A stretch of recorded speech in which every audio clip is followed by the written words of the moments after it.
I appreciated that introduction. Rarely is it divided between one's biography and one's love, such as sports. I suspect that many people in this room can quote from memory or at least vaguely recall Pierre Trudeau's description of the relationship between Canada and the US as being analogous to sleeping next to an elephant, one in which no matter how friendly and even tempered the beast, one is affected by every twitch and grunt. Trudeau's observation about the US was, for many Canadians, more than just a description of an unequal relationship of power between two countries sharing a common border and most of a continent.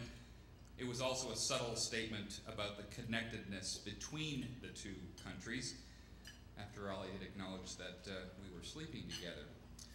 So too were we reminded of the symbolic nature of this relationship, quite apart from any economic, geopolitical, or strategic alliance, when in the opening days of his first term, George Bush departed from historical precedent by choosing to meet first with his Mexican counterpart instead of the Canadian Prime Minister. And so it was during the recent health reform debates in the US that among the most vitriolic critiques of Barack Obama's proposals to reform health insurance were the angst-ridden cries, "Well, you don't want a healthcare system like Canada's, do you?"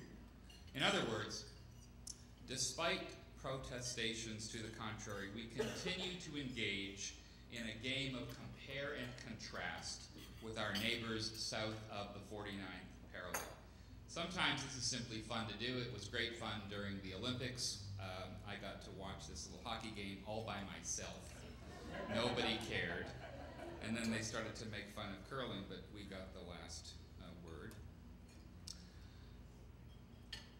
But for the purpose of drawing lessons as a strategy for informing public policy, it's another much more serious matter entirely to engage in this comparison, which is why examining the US approach to genetic anti-discrimination policy has a certain attraction to it, and to GPS in particular, since the assumptions, successes, and failures can be collected, analyzed, and assessed.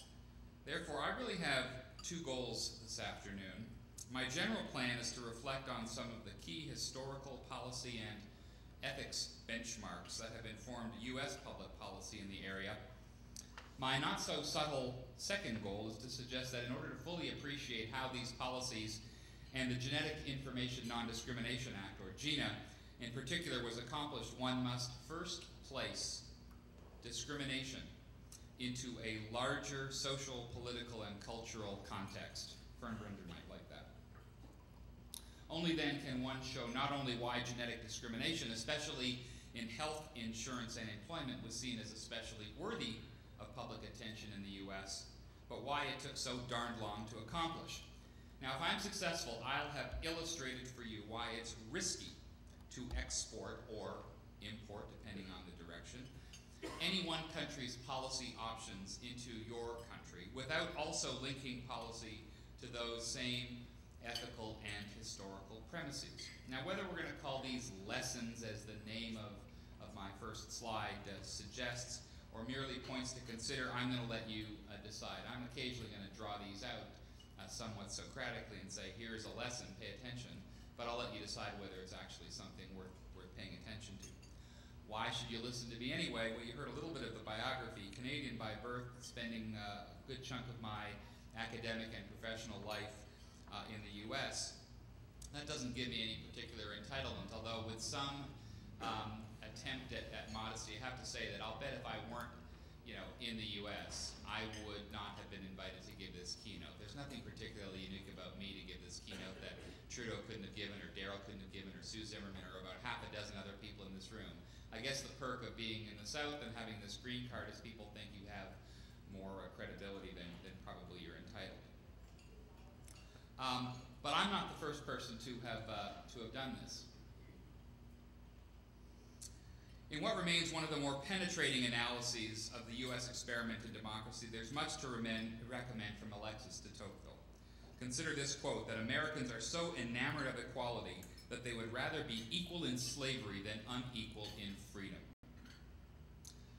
De Tocqueville may have been onto something in describing the prominence that the U.S. places above all on this notion of freedom, almost to the point of irony. And as I'll suggest throughout my remarks, there are other social commentators and policymakers whose observations and interventions are part of the social and political context for discussion about discrimination generally and genetic discrimination in particular that say similar things. You don't have to live in the US for 15 years, as I have done, to become something of an amateur de Tocqueville. So let me start on my little tour. Here's my completely unscientific list of US characteristics. I may even be moved to call them obsessions. We might call these values that are prized within the United States, on which many keep their eyes fixed and their attention concentrated. The primacy of individual rights, reflected in part through the myth of the American cowboy or the opening of the West, whether reflected through John Wayne's jingoism or the more benign Oklahoma land run that my wife's family participated in. The general reluctance to permit government to dramatically limit individual liberty, as evidenced by the adoption of a Jeffersonian model of states' rights, trumping James Madison's more federalist perspective. The importance that Americans attach to the virtue of rewarding labor for hard work, almost to the point of obsession. And finally, the constant battle to get the balance right between the power of individual states and the power of the United States. These core principles and values, reflected through word and deed, are often cited as among the most powerful rhetorical devices in the service of U.S. public policy today. And yet sometimes there is a shocking disconnect between those principles and values and the policies evidenced in their history. It's probably widely known that the new science of heredity being popularized in the early 20th century was being applied in dramatic and discriminatory ways. Many of you may be familiar with the Virginia case of Carrie Buck, eugenically sterilized without her consent, whose case eventually made its way to the U.S. Supreme Court, where Justice Oliver Wendell Holmes, that's he on the left with the cute handlebar mustache, explained his rationale for the constitutionality of Virginia's eugenic laws by outlining his vision of a society, concluding that it is better for all the world if instead of waiting to execute degenerate offspring for crime or to let them starve for their imbecility, society can prevent those who are manifestly unfit from continuing their kind. 3 generations, Carrie's mother and grandmother, of imbeciles are enough. Bet you didn't know that. Bet you didn't know that Indiana, the state where I happen to live, apart from being the ancestral home of the Ku Klux Klan, no, it was not Alabama or Mississippi, it was founded in Indiana, was the first jurisdiction on the planet to permit eugenic sterilization in 1907, commemorated by this plaque, which is now standing outside the Indiana Capitol building in downtown Indianapolis. Kind of hard to juxtapose those wonderful principles that I just described with this kind of public policy. Racial discrimination. What about President Roosevelt's decision to establish war relocation camps by cleverly signing an executive order in 1942 authorizing the establishment of military areas as exclusion zones, resulting in the internment of 110,000 people of Japanese ancestry and excluded them from the Pacific coast. Today we recognize and teach about eugenic sterilization and the rounding up and isolation of people because of their ancestry as obvious examples of odious, unethical discrimination. And we congratulate ourselves that this would not happen today. We point to the invalidation of certain laws or actions as evidence of this. Indiana actually invalidated its 1907 law in 1974. Now, a more revealing study of the connection or disconnect between those principles and public policy comes from another type of public reaction that we have yet to talk about this day. The apology. I'm sure it would surprise many of you to know that in 1988, Ronald Reagan, yes, that Ronald Reagan, signed legislation apologizing to Japanese Americans for government actions that were based on, quote, race, prejudice, war hysteria, and a failure of political leadership. Similarly, in the mid-1990s, thanks to important research done by my friend and colleague, Professor Paul Lombardo, several state governors formally apologized for the eugenic sterilization laws that had been on the books in their state. Indiana, sadly, was not one of those states whose governor apologized, although we did convince him to sign a proclamation commemorating the centennial in 2007 and the erection of that historic marker I just showed you. In contrast, it might not surprise you that Bill Clinton did a lot of apologizing. I'm speaking of his apologies as president on behalf of the American people. Two of his more important apologies were for the conduct of radiation experiments funded by the government on citizens, and the widely discussed Tuskegee syphilis study in which African American men in rural Macon County, Alabama, were observed with untreated syphilis for more than 40 years as part of a U.S. Public Health Service funded study. While the apology for the radiation experiments also came with monetary compensation, it was Clinton's apology for Tuskegee that constitutes, in my view, one of the moral high marks of his administration. Here's the apology. To the survivors, to the wives and family members, the children and the grandchildren, I say what you know. No power on earth can give you back the lives lost, the pain suffered, the years of internal torment and anguish. What was done cannot be undone, but we can end the silence. We can stop turning our heads away. We can look at you in the eye and finally say, on behalf of the American people, what the United States government did was shameful, and I am sorry. Now let me pause here to draw the first lesson.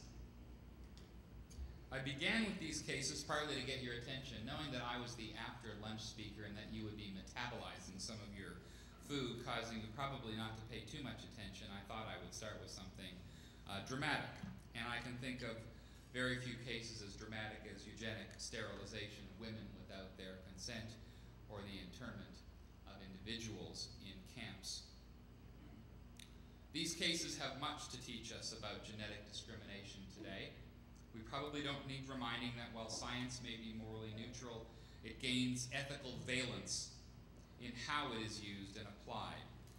The so-called scientific basis for forced sterilization showed this. The war relocation camp internment should serve to remind us that as we re-enter old debates about race as a genetic category, there are historical analogs that defended such categories not on science grounds, but on pragmatic policy grounds. These should be resisted. Tuskegee teaches us many things about the ethical conduct of research involving human beings, and in some ways Tuskegee provided only the most dramatic illustration of the need for a comprehensive regulatory regime for protecting human subjects in the United States. All very well and good. What about Canada? After all, we permitted scientific discrimination using forced sterilization with the approval of eugenics boards like those in Alberta. We permitted the internment of Japanese Canadians. One of Canada's jewels, my friend, the author Larry Hill, has eloquently documented how we permitted slavery. We've also used apology as an instrument of redress for past discriminatory practices.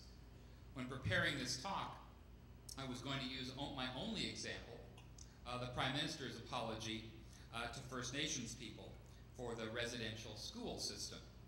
But given yesterday's announcement by the Premier of Nova Scotia giving a free pardon to Viola Desmond, ironically called the Rosa Parks of Canada, why can't we just have a Viola Desmond and have her be Viola Desmond and not have her be the anything of anywhere else?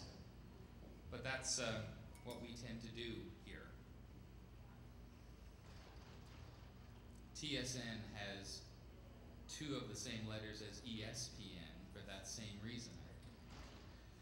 I also mention these cases for an entirely different reason. They kind of represent a shorthand expression for the fears and concerns, sometimes fueled by sensationalist stories, movies, and exposés, that the public has about science and about technology and about the way they are promoted and regulated by civil society. We don't have that many cases that we see on the front page above the fold describing the benefits of genetic research. Not that many, though I was delighted to see the Tom Hudson story 2 days ago and shared it with all of my friends in Indiana and said, look at this guy, guess where he's from? Since genetic discrimination is sometimes described in the US literature as a civil rights issue, I'd like to segue a little bit to pick up the early threads leading to the passage of GINA by tracing its path back to the US civil rights movement. And in so doing, I want to note a relevant distinction that I think Margaret Lusky already described in the previous panel did as well, between the approach adopted in the US and the one that we have been discussing today, namely the preference to ground discrimination issues in domestic civil rights rather than in broader international human rights language. This is not the place, and I'm certainly not competent to rehearse the entire US civil rights movement, or the many contributions of Martin Luther King, or Malcolm X, or Rosa Parks, or W.E.B. Du Bois, but I thought rather it would be nice to have a quote from Shirley Chisholm, the first African-American elected to the US House of Representatives, who summarized much about the breadth and depth of the notion of discrimination when she observed that in the end, anti-black, anti-female, and all forms of discrimination are equivalent to the same thing, anti-humanism. All well and good, you might say. Eloquent rhetoric will take you only so far, but leave it to our friend de Tocqueville to put his finger on this when he said, there is hardly a political question in the United States which does not sooner or later turn into a judicial one. And leave it to Justice Thurgood Marshall to push his finger hard into the chest of those who doubted this statement. Indeed, the U.S. reserves a special place in its public policy infrastructure for judicial decision-making about discrimination. Again, some key cases are illustrative of the way in which they have helped define the space for the relationship between discrimination and privacy. In one of the first important bioethics cases to make it to the U.S. Supreme Court, the 1965 case of Griswold versus Connecticut helped set the stage for a public debate about reproductive decision-making and the right to privacy. By a 7-2 vote, the Supreme Court invalidated the law relating to the purchase and use of contraceptives in Connecticut on the grounds that it violated the right to marital privacy. What happens in the bedroom is private. And in perhaps the most widely known case that people have heard of from the U.S. Supreme Court, Roe versus Wade, the court ruled that a right to privacy can be found within the penumbra of the Constitution as the basis for protecting a woman's right to abortion. The residue of Griswold is felt even today as genetic science presents women with more options than ever before. The last document I saw counted 37 different ways of having children, when you add up all the various combinations of parts donated, gestated, and provided by others.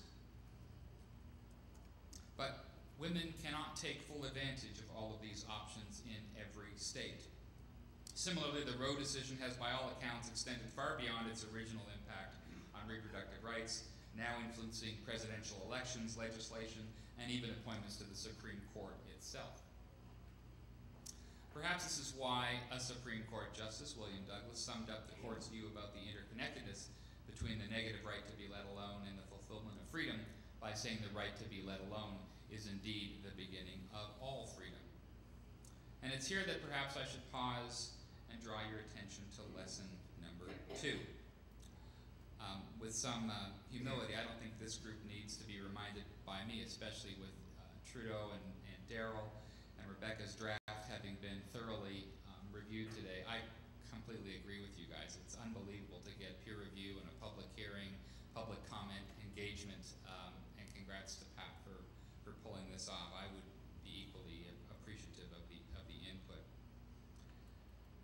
But it wouldn't surprise you, and I don't need to tell you, that Canada's approach to privacy protection and anti-discrimination policy emerges from a different set of ethical, legal, and social premises than those of the United States. While Canada and the US may share many similar political traditions, specifically the philosophical foundations initially described by those old dead male 17th and 18th century social contract theorists, these two countries have intentionally interpreted and applied those traditions in very different ways. I'll give you a more concrete example. I've spoken about scientific or unscientific discrimination and reproductive discrimination. As we move more into the 20th century, the concept of personal information discrimination has arisen.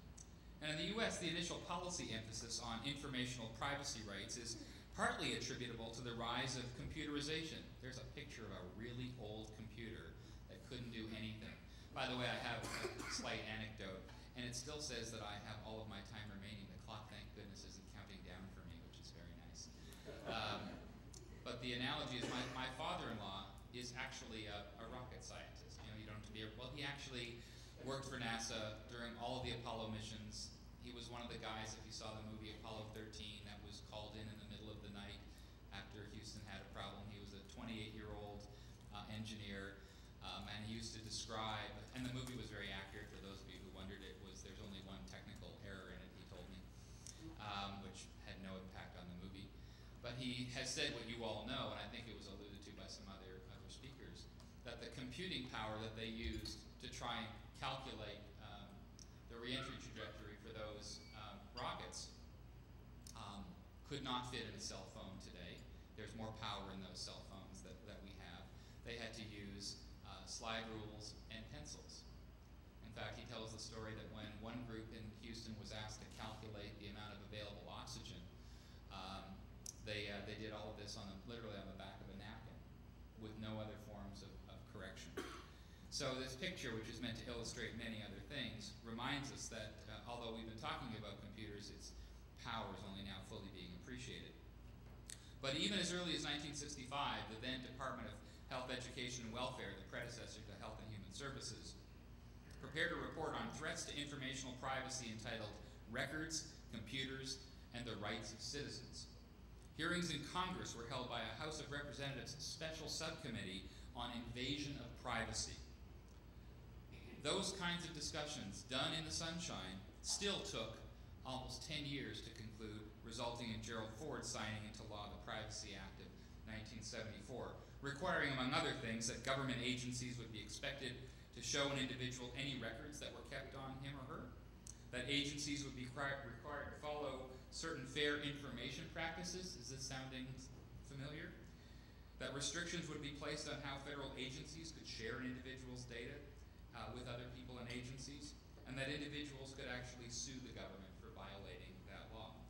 Now, the irony should not be lost on any of us that Ford's action was taken just a couple of weeks after he pardoned Richard Nixon, who arguably did more to abuse informational privacy than any president before or since.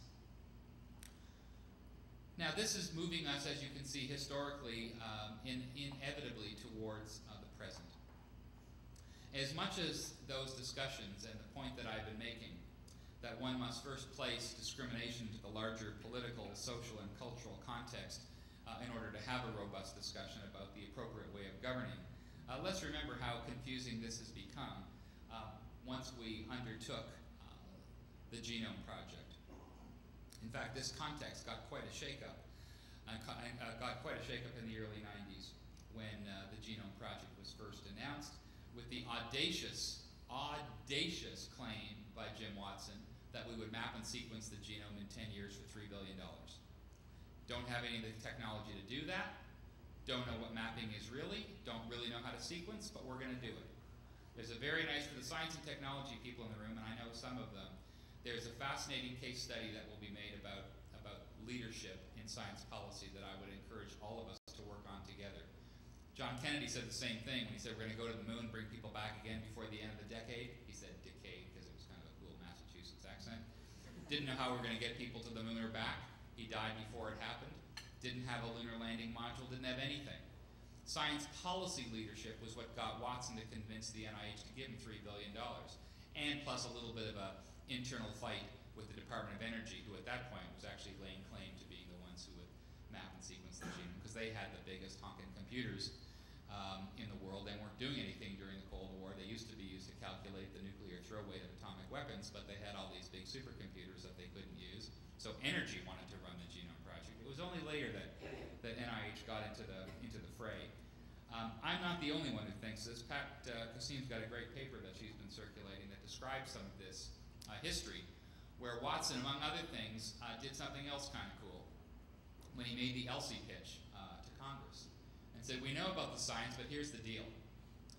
The deal is we're not going to take one step into this field unless we can also assure you, our appropriators, that we will look carefully at, in fact he used the words anticipate and address, the ethical, legal, and social issues. Therewith was born, it was actually in a newspaper article, but therewith was born the history of what was one of the largest bioethics funding programs in the world, also known as the Bioethicist Welfare Relief Act of 1990. I spent, as you heard, a couple of years running a portion of that program, which was a real high point for me to be sitting around hearing what was going to come out of the other end of the sequencing machine before anybody else learned about it. But I was particularly enamored with the seriousness with which people like Jim Watson and Francis Collins took of the ELSI program. At that point, the only one of its kind in the world, and now, of course, they're popping up like daisies. Everyone's got an ELSI or a MELSI or a GELS or something else, and I think that's all for the better. The more the better. The challenge is, and Pat knows this, now we've knocked on the door, we've opened the door, we've walked in the room, now we have to start contributing.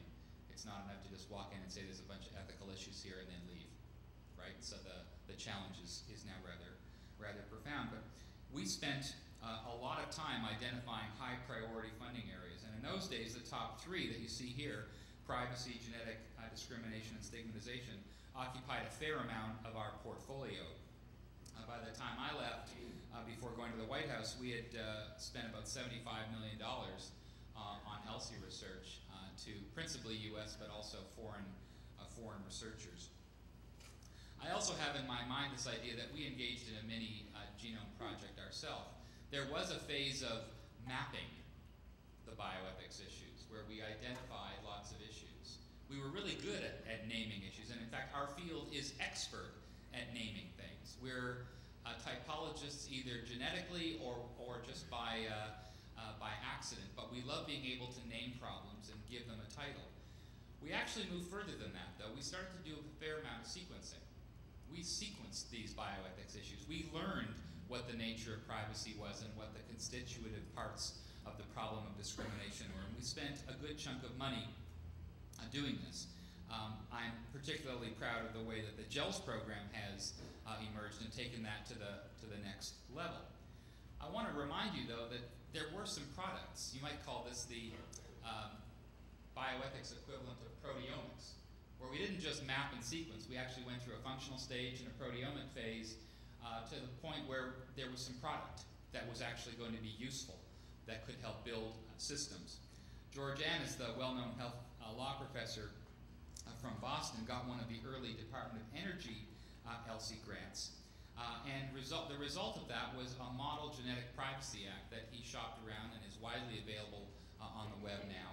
In 1995, many states have developed their laws, the ones that Trudeau and Daryl and Rebecca have described a little bit in the presentation today and in the paper, based in part on Annis's work. In fact, you can see kind of a DNA signature of Annis in some of those documents. What I liked about George's work was that he was able to state very clearly what the problem was. That has come up several times today. What's the problem we're trying to solve, or what is it that we're focusing on? George said that the Human Genome Project is the major goal is to decipher this code so that the information it contains is accessible. The privacy question is accessible to whom? You might then add under what conditions or by what reasons or arrangements and how much do you have to pay for it and all the rest of it. But asking that question in 1995 was a pretty penetrating policy question. It was the elevator question, right? The one that you talk about with legislators going up and down a hotel. 15 years on, however, we're still asking that question, and there's much to recommend in George's proposal. Among the most enduring questions, again, one that was brought up, it's a real pain to give the last talk of the day because everything pretty much has been said and you have to find a creative way of making it sound new. But Daryl said this right off the start when we were alluding to this notion of genetic exceptionalism. We were thrilled in 1995 when the phrase kind of got a real airing publicly. We were so proud of ourselves that we got to name a problem. We didn't know how to solve it, but we got to name it pretty darn well. But we haven't satisfied ourselves here, despite if we took a poll in this room, we might find that there are people who think that the term doesn't work, the term does work. That would be interesting, but not especially dispositive for policy. But what it does do is force us to think about the nature of information, data, and knowledge. A triumvirate that was alluded to a little earlier in one of the questions that I think we have a little bit more work to be done. Now, I'm not going to weigh in on the debate, happy to tell you what I think, but I'd just like to remind us all of the danger of presuming a kind of status quo position on the ethics. Peter described helpfully for us this morning the movement and the development in science that would probably result asymptotically towards a $1,000 genome. Maybe it'll be a $50 genome. Maybe it'll be $1.35 at CVS or Shoppers Drug Mart. There is sort of a nanotechnology equivalent of this. We're going to get smaller and smaller and smaller. I mean, when I was at the Genome Institute, we were talking about sequence data costing about $2.50.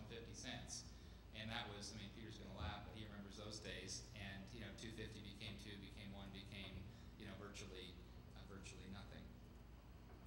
I'd like to suggest, in other words, that as science moves, ethics moves too. And this is a particularly difficult problem for those of us interested in setting standards or seeking harmonization. If the goalposts are always moving, it's very hard to identify a common set of principles or commitments that remain unchanged. This isn't my autobiography, but just to give you an example from that other job that I had before coming to IU, we wrote about biobanks in this 1998 report, the cover of which is there and is available on the web, and we reflected a concern at that time about identifiability and biobanking. And the recommendation, which I'm just showing you a screenshot, you don't have to read the recommendation on the left-hand side of the page. It's bulleted for you on the right side. And the important point here is this is 1998, all right?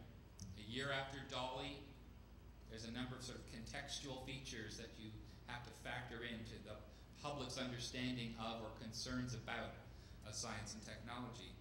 We recommended that even coded samples, those in which identifiers were stripped or there was sufficient encryption, even coded samples should be treated as identifiable for purposes of human subjects research. That was a strategic decision designed to link that area of research at that time to the governance protections of research ethics review. It wasn't a metaphysical or ontological conclusion about the nature of knowledge or the nature of information. It was, if we don't do it, no worries, 5 minutes from Pat. If we don't do it, if we don't concern ourselves with this now, we run a risk of other kinds of public outrage. I want to give you a little bit of a history. I'm using the absolute worst case example of putting a lot of things on a PowerPoint slide, but I want to tell you why I'm doing it this way. In these 2 slides, there, I'm going to go really quickly. See, I can go back and forth, there's back, right? This is the history of GINA in 2 slides. Beginning in 1995, when the first Genetic Privacy and Non-Discrimination Act was introduced by Senator Mark Hatfield and Cliff Stearns in the House. Since he first introduced that in 1995, 11 different versions of that bill were introduced over the next 4 years. None of them passed. Now, during that time, which is why I've got HIPAA in bold, there was one piece of significant federal legislation, the Health Insurance Portability and Accountability Act, which prohibited health insurers from excluding individuals from group coverage.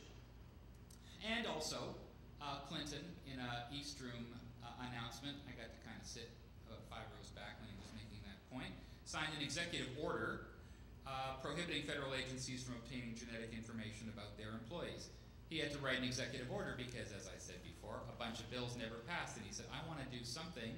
So he pulled out his school pen and wrote an executive order, which has about the legal authority of me standing here and saying, I really want you to do this. There is no constitutional authority behind an executive order. But we didn't see much else. Not until, surprise, surprise, who would know, that a number of things happened on the way to George Bush's signing of GINA in May of 2008. It was paved by 8 years of frustrating efforts. Now, again, the contextual features are very important here. For those of you who enjoy the features of politics, the pettiness, the grudges, the deals, the heartbreak, you'll note another intriguing lesson that often gets missed.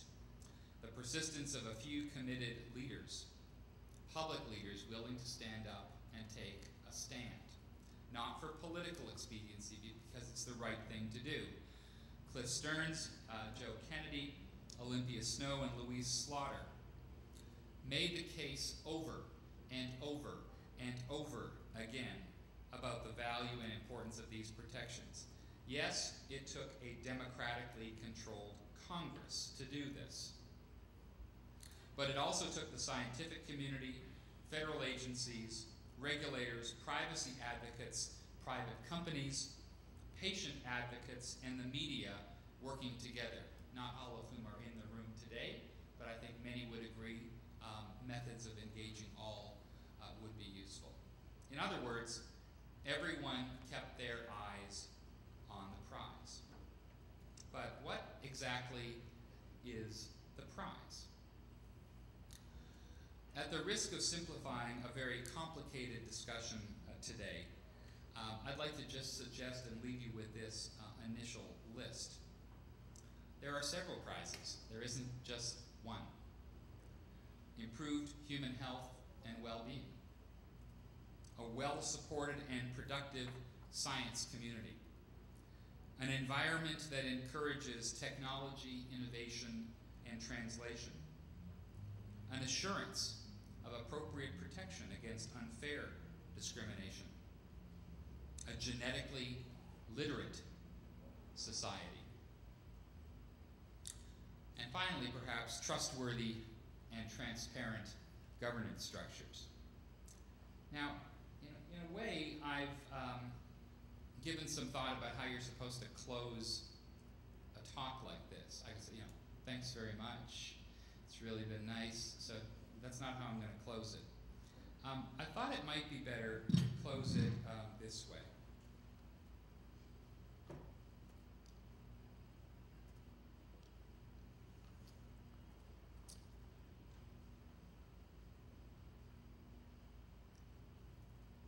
Feel free to sing along with Pete Seeger.